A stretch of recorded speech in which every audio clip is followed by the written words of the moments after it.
পৃথিবীতে যে রোগটা সবচেয়ে বেশি মানুষ মারা যায় সেটা হলো হার্ট অ্যাটাক। হঠাৎ করে যখন হার্ট অ্যাটাক হয় তখন আপনারা গাড়ি বা অ্যাম্বুলেন্স দিয়ে হাসপাতালে যাওয়ার চেষ্টা করেন, আর এই রাস্তাতেই দেখা যায় 70-80% মানুষ মৃত্যুবরণ করে।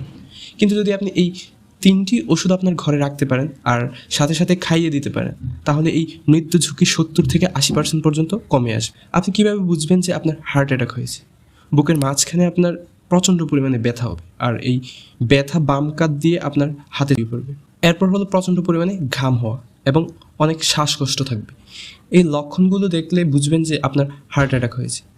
যে 3টা ওষুধের কথা বললাম সেটার একটা হলো অ্যাসপিরিন 300 মিলিগ্রাম, যেটা ফার্মেসিতে পাবেন সেটা হলো অ্যাসপিরিন 75।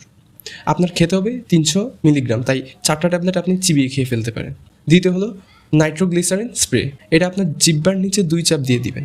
এরপর আরেকটা ওষুধ আপনার সাথে রাখতে হবে, সেটা হলো অ্যাটোরাস্টিন গ্রুপের অ্যাটোবা 40 নামে পরিচিত, এটা একটা ট্যাবলেট খেয়ে নেবেন। এখন আপনার মৃত্যু ঝুঁকি 70-80% কমে গেল। এখন আপনি যত দ্রুত সম্ভব হাসপাতালে চলে যাবেন।